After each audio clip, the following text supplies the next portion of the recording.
सिमना की छुड़े दबो आज सुने तान की टूट जाए राजा जी टूट जाए राजा जी पलंग साग मारे टूट जाए राजा जी पलंग साग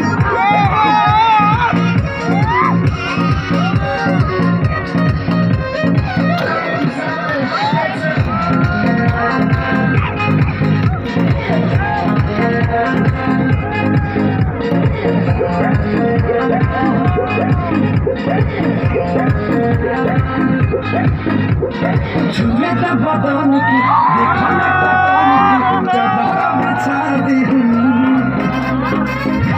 पलंग जी मारे राती मरे पलंग पर छोड़ा छोड़ा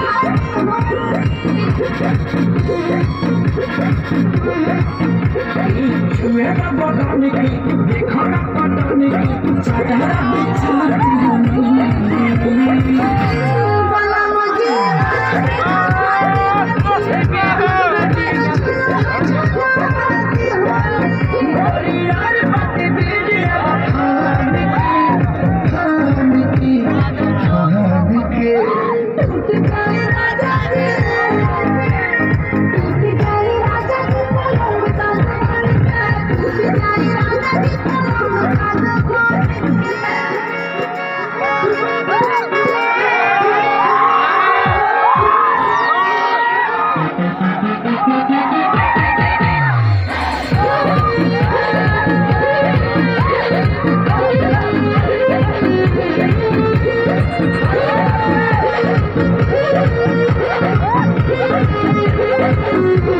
बने तो बेसरमी देहिया में गरमी कोई थे